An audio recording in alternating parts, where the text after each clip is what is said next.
আমন্ত্রণ দীপ্ত সন্ধ্যার সংবাদে। সাথে আছি আমি তারান্নুম জ্যোতি। শুরুতে জানাবো সংবাদ শিরোনাম।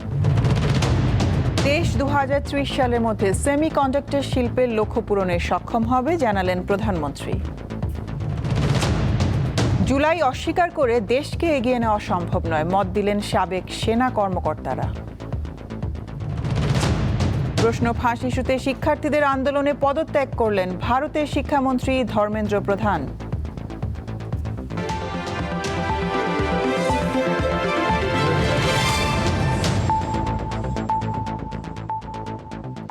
তৈরি পোশাক শিল্পের পর সেমিকন্ডাক্টর শিল্প বাংলাদেশের জন্য আরও একটি সম্ভাবনাময় অর্থনৈতিক গন্তব্য হতে পারে বলে মন্তব্য করেছেন প্রধানমন্ত্রী তারেক রহমান। রাজধানীতে 2 দিনব্যাপী সেমিকন্ডাক্টর জাতীয় সম্মেলনের উদ্বোধন শেষে তিনি বলেন, 2030 সালের মধ্যে বাংলাদেশ সেমিকন্ডাক্টর শিল্প থেকে রপ্তানি আয়ের লক্ষ্যমাত্রা পূরণে সক্ষম হবে। আধুনিক প্রযুক্তির হৃৎপিণ্ড হিসেবে পরিচিত সেমিকন্ডাক্টর শিল্প এমন একটি প্রযুক্তি খাত যেখানে মোবাইল ফোন, কম্পিউটার, গাড়ি ও অন্যান্য ইলেকট্রনিক যন্ত্রে ব্যবহৃত মাইক্রোচিপ বা ইন্টিগ্রেটেড সার্কিট তৈরি করা হয়। শনিবার সকালে রাজধানীর নব থিয়েটারে ন্যাশনাল সেমিকন্ডাক্টর সিম্পোজিয়াম ও বিয়ার সামিট 2026-এর উদ্বোধন করেন প্রধানমন্ত্রী তারেক রহমান। বিজ্ঞান ও প্রযুক্তি মন্ত্রণালয় এবং বাংলাদেশ সেমিকন্ডাক্টর ইন্ডাস্ট্রি অ্যাসোসিয়েশন যৌথ উদ্যোগে 2 দিনব্যাপী এই সম্মেলনের আয়োজন করেছে। সম্মেলনকে আগামীর প্রযুক্তি নির্ভর বাংলাদেশ বিনির্মাণের কারিগরদের মিলন মেলা হিসেবে অভিহিত করেন প্রধানমন্ত্রী। বলেন, বিশ্ব সেমিকন্ডাক্টর বাজার দ্রুত বৃদ্ধি পাচ্ছে। মার্কেটে প্রবেশ করার জন্য বাংলাদেশের সামনে একটা অপার সম্ভাবনা এবং সুযোগ বিদ্যমান। আমি দৃঢ়ভাবে আশা করি 2030 সালের মধ্যে সেমিকন্ডাক্টর শিল্প থেকে রফতানি আয়ের যে লক্ষ্যমাত্রা নির্ধারণ করা হয়েছে, ইনশাল্লাহ বাংলাদেশ সেটা পূরণ করতে সক্ষম হবে, যেটি আমি দৃঢ়ভাবে বিশ্বাস করি। পোশাক শিল্পের পরে সেমিকন্ডাক্টর শিল্পই হতে পারে বাংলাদেশের জন্য আরেকটি সম্ভাবনায় অর্থনৈতিক গন্তব্য। সরকার সেমিকন্ডাক্টর শিল্পকে জাতীয় অগ্রাধিকার ভিত্তিক খাত হিসেবে বিবেচনা করছে উল্লেখ করে এই খাতকে ত্বরান্বিত করতে সরকারের গৃহীত পদক্ষেপের কথা তুলে ধরেন তিনি। বর্তমান সরকার ইতিমধ্যে সেমিকন্ডাক্টর শিল্পের জন্য পরিবেশ তৈরিতে সর্বাত্মক পরিকল্পনার বাস্তবায়নের কাজ শুরু করেছে। বিনিয়োগ বান্ধব নীতি, কর সুবিধা, বন্ডের সুবিধা প্রদান এবং বিশেষায়িত অবকাঠামো নিশ্চিত করতে সরকার প্রতিনিয়ত চেষ্টা করছে কাজ করার জন্য। বিদ্যমান যে সকল হাইটেক পার্ক আছে এগুলোকে আধুনিকরণের পাশাপাশি একটি বায়োটেক পার্ক নির্মাণেরও পরিকল্পনা আমরা করছি।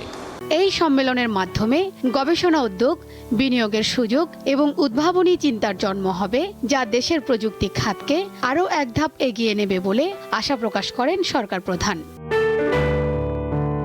শিউলি শবনম, দীপ্ত সংবাদ, ঢাকা। জুলাইকে অবহেলা করে বাংলাদেশকে এগিয়ে নিয়ে যাওয়া সম্ভব নয় বলে মন্তব্য করেছেন প্রধানমন্ত্রীর প্রতিরক্ষা উপদেষ্টা AKM শামসুল ইসলাম। শনিবার সকালে রাজধানীর রাওয়া ক্লাবে এক অনুষ্ঠানে তিনি আরও বলেন, মেজর সিনহা হত্যাকাণ্ড থেকে শুরু করে বিডিআর হত্যাসহ সকল হত্যাকাণ্ডের বিচার করবে এই সরকার, তবে সময় লাগবে। শনিবার রাজধানীর মহাখালীর রাওয়া ক্লাবে ফিরে দেখা জুলাই অভ্যুত্থান 2024 শীর্ষক এক বিশেষ স্মৃতিচারণ ও স্মরণ সভার আয়োজন করে জুলাই শহীদ স্মৃতি ফাউন্ডেশন এবং retired armed forces officers welfare association rava. July অভ্যুত্থানে আহতদের স্বপ্নের বৈষম্যহীন বাংলাদেশ গড়তে সবাইকে এগিয়ে আসার আহ্বান জানান ভুক্তভোগীদের পরিবারের সদস্যরা। এই আহতদের জন্য, এই আহতদের পাশে দাঁড়ানোর জন্য, এই শহীদ পরিবারদের পাশে দাঁড়ানোর জন্য এটা শুধুমাত্র আমার আপনার দায়িত্ব না, এই রাষ্ট্রের সকল নাগরিকের দায়িত্ব এই আহত এবং শহীদ পরিবারদের পাশে এসে দাঁড়ানো। আমাদের শহীদ মিনার আছে, আমাদের 71-এর লাখো শহীদের স্মরণে নবীনগর স্মৃতিসৌধ আছে। আমি মনে করি উনি সরকারের একজন উপদেষ্টা হিসাবে এই জুলাই স্মৃতিস্তম্ভ তৈরি করার ব্যাপারে একটা পদক্ষেপ নেবেন। সরকার জুলাইকে ধারণ করেই রাষ্ট্র বিনির্মাণ করতে চায় জানিয়েছেন প্রধানমন্ত্রীর প্রতিরক্ষা উপদেষ্টা। মেজর সিনহা হত্যাকাণ্ড, বিডিআর হত্যাকাণ্ড এবং আমাদের অনেক ভাইদেরকে সিস্টেমেটিক্যালি মারা হয়েছে। আমাদের সরকার এই সব বিচারের ব্যাপারে দৃঢ় প্রতিজ্ঞ। জুলাইকে অবহেলা করে, জুলাইকে অস্বীকৃতি জানিয়ে বাংলাদেশকে এগিয়ে নেওয়া যাওয়া কোনোভাবেই সম্ভব নয়। আমরা আপনাদের কাছে অঙ্গীকার করতে পারি, সরকার জুলাইয়ের যে স্পিরিট এবং আদর্শ আছে সেটাকে পুরোপুরি ধারণ করেই আমরা আমাদের এই সমাজকে বিনির্মাণ করতে চাই। ফ্যাসিস্ট আমলে অবহেলিতদের অধিকার ফিরিয়ে দিতে সরকার বদ্ধপরিকর বলেও জানান তিনি। সর্বদা অঙ্গীকারবদ্ধ। স্বস্তিকা সিংহ, দীপ্ত সংবাদ, ঢাকা। আগামী 28 জুলাই বিশ্ব প্রকৃতি সংরক্ষণ দিবস।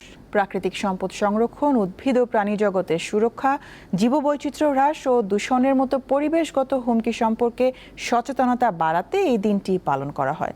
বাংলাদেশের প্রাণ প্রকৃতি নিয়ে দীপ্ত সংবাদ ধারাবাহিক প্রতিবেদন প্রচার করছে। আজ থাকছে নদী দূষণ নিয়ে প্রতিবেদন।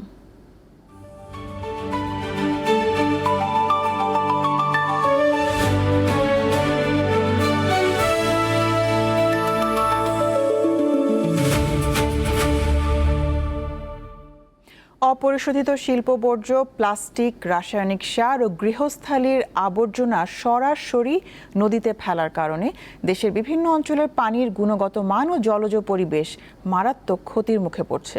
নদী দূষণের প্রভাবে জলজ প্রাণীর মৃত্যু, মানুষের নানা রোগব্যাধি সহ পরিবেশে ভারসাম্য নষ্ট হচ্ছে প্রতিনিয়ত। অন্যদিকে জলবায়ু পরিবর্তনের কারণে দেশের দক্ষিণের জেলাগুলোতে বাড়ছে লবণাক্ততা, কমছে চাষযোগ্য জমির পরিমাণ।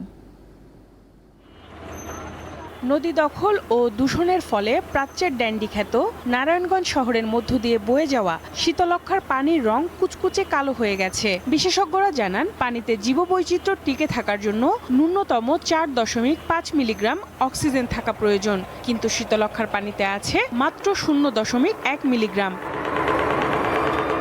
প্রতিদিন প্রায় 20 কোটি লিটার শিল্প কারখানার বিষাক্ত বর্জ্য এই নদীতে পড়ছে। রয়েছে হোটেল, রেস্তোরাঁ, বাসাবাড়ির পয়ঃবর্জ্য, গৃহস্থালির বর্জ্য, পলিথিন ও প্লাস্টিক সহ নৌযানের বর্জ্য, আর নদীটির দখল তো আছেই।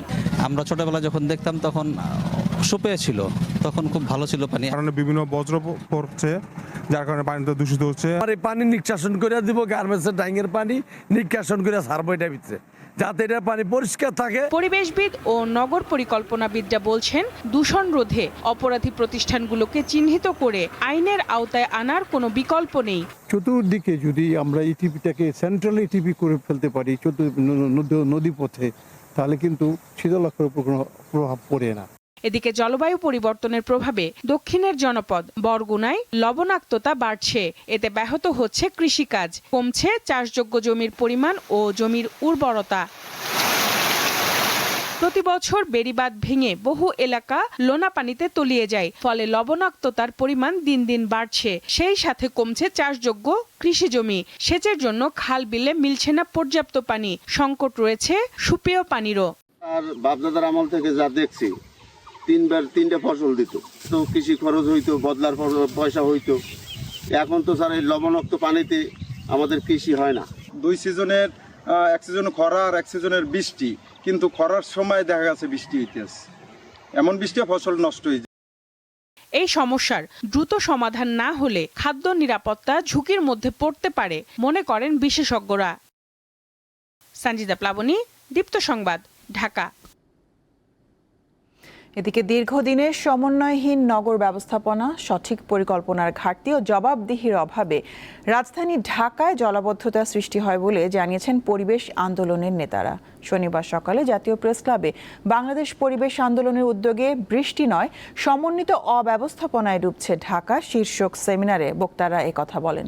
বক্তারা জানান, বিজ্ঞানভিত্তিক পরিকল্পনা, সংশ্লিষ্ট সব সংস্থার কার্যকর সমন্বয় এবং নাগরিক সচেতনতা ছাড়া ঢাকার জলাবদ্ধতা নিরসন সম্ভব নয়। সেমিনারে মূল প্রবন্ধ উপস্থাপন করেন বাপার নির্বাহী সদস্য স্থপতি ইকবাল হাবিব।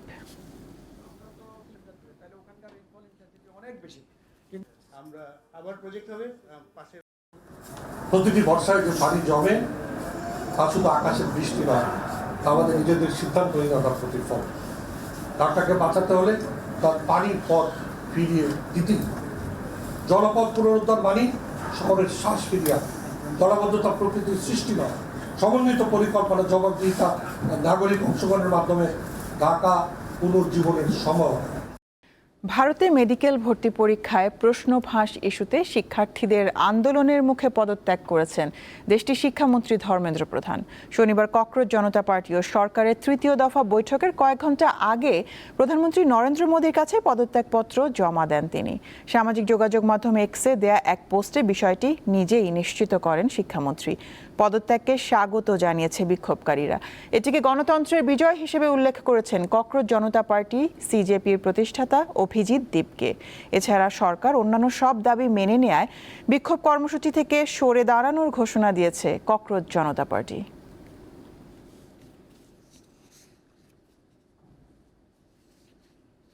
পাকিস্তানের উত্তর পশ্চিমাঞ্চলে একটি নিরাপত্তা চৌকিতে আত্মঘাতী হামলা চালিয়েছে দুর্বৃত্তরা। হামলায় ব্যবহার করা হয়েছে বিস্ফোরক বোঝাই গাড়ি। শুক্রবার পাক সেনাবাহিনীর পক্ষ থেকে জানানো হয়েছে হামলায় 12 সেনা সদস্য সহ মোট 15 জন নিহত হয়েছে। রয়টার্সের খবরে বলা হয়েছে হামলার পর নিরাপত্তা বাহিনীর অভিযানে 12 সন্ত্রাসী নিহত হয়েছে। আফগান সীমান্তবর্তী ট্যাঙ্ক জেলায় একটি নিরাপত্তা চৌকিতে বৃহস্পতিবার রাতে এই হামলার ঘটনা ঘটে। নিরাপত্তা চৌকির দেয়াল ভেদ করতে ব্যর্থ হয়ে জঙ্গিরা বিস্ফোরক বোঝাই গাড়িটি চৌকির বাইরের দেয়ালে সজোরে ধাক্কা দেয়।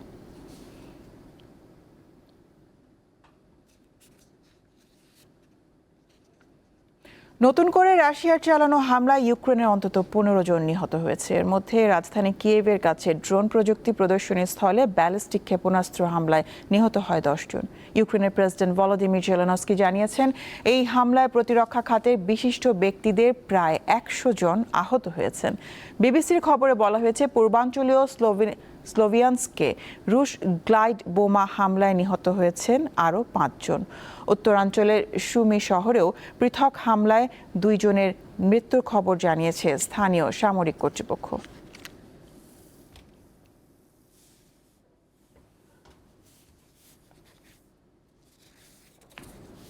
খেলার খবর।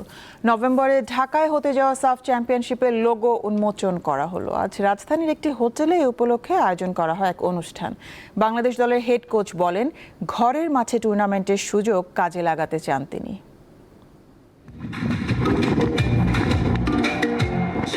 দক্ষিণ এশিয়ার ফুটবলের সবচেয়ে বড় আসর সাফ চ্যাম্পিয়নশিপ টুর্নামেন্টের এবারের আয়োজক বাংলাদেশ। রাজধানীর একটি হোটেলে শনিবার জমকালো আয়োজনের টুর্নামেন্টের লোগো উন্মোচন করল সাউথ এশিয়ান ফুটবল ফেডারেশন। সাফের সাধারণ সম্পাদক পুরুষোত্তম কাটেল সাফ চ্যাম্পিয়নশিপ 2026-এর লোগো উন্মোচন করেন। টুর্নামেন্ট আয়োজনের দায়িত্ব দেয় সাফ কর্মকর্তাদের ধন্যবাদ জানান বাফুফের সহসভাপতি ফাহাদ করিম। And with all of your support and our support, inshallah, we will make this competition a great one. To finish, I would like to say, সবার আগে ফুটবল, সবার আগে বাংলাদেশ। এরপরে গণমাধ্যমে মুখোমুখি হন বাংলাদেশ হেড কোচ। তিনি মাঠের লড়াইয়ে নিজেদের প্রস্তুতির কথা তুলে ধরেন। এটি আমাদের ঘরের মাঠেই হবে, যা আমাদের জন্য বাড়তি অনুপ্রেরণার, আর এই সুযোগ কাজে লাগিয়েই ট্রফি জিততে চাই। সমগ্র জাতি আমাদের দিকে তাকিয়ে থাকবে। We have a big responsibility, কিন্তু আমরা আসলে মাঠে সেটা প্রমাণ করতে চাই যে আমরা সব থেকে বেটার। অনেক আগে আমরা সাব চ্যাম্পিয়ন হয়েছি, ইন বিটুইন আমরা হইতে পারি নাই। তো আমি মনে করি যে এই অপরচুনিটি আমরা কোনোভাবে মিস করতে চাই না। নভেম্বরের 4 থেকে 17 তারিখ 7টি দেশের অংশগ্রহণে ঢাকায় হবে এবারের সাফ চ্যাম্পিয়নশিপ। পারভেজ খোকন, দীপ্ত স্পোর্টস। ইতালির কোচ হচ্ছেন বিশ্বকাপ জয়ী তারকা আন্দ্রে পিরলো। পেপ গার্দিওয়ালা ও কার্লো আনচেলোত্তি প্রস্তাব ফিরিয়ে দেওয়ার পর তার দিকেই ঝুঁকছে 4 বারের বিশ্ব চ্যাম্পিয়নরা। টানা 3 বিশ্বকাপে নেই ইউরোপের অন্যতম সফল দল ইতালি। তাদের টার্গেট এবার 2030 বিশ্বকাপ। এখন থেকে দল গোছাতে হাই প্রোফাইল কোচের দিকেই নজর দিচ্ছে ইতালি। প্রস্তাব দেওয়া হয়েছিল পেপ গার্দিওয়ালা ও কার্লো আনচেলোত্তিকে, তবে দুজনেই সেই প্রস্তাব প্রত্যাখ্যান করেছেন।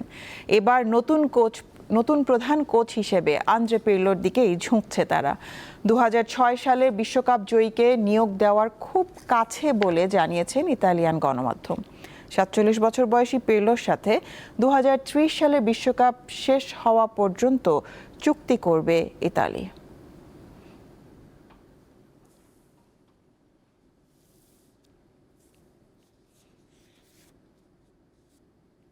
শেষ করব দীপ্ত সন্ধ্যার সংবাদ। শিরোনামগুলো জানাবো আরও একবার। দেশ 2030 সালের মধ্যে সেমিকন্ডাক্টর শিল্পের লক্ষ্য পূরণে সক্ষম হবে জানালেন প্রধানমন্ত্রী। জুলাই অস্বীকার করে দেশকে এগিয়ে নেওয়া সম্ভব নয়, মত দিলেন সাবেক সেনা কর্মকর্তারা। প্রশ্ন ফাঁস ইস্যুতে শিক্ষার্থীদের আন্দোলনে পদত্যাগ করলেন ভারতের শিক্ষামন্ত্রী ধর্মেন্দ্র প্রধান।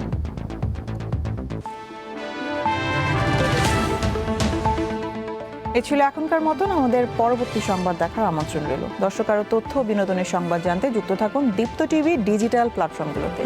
ধন্যবাদ সবাই।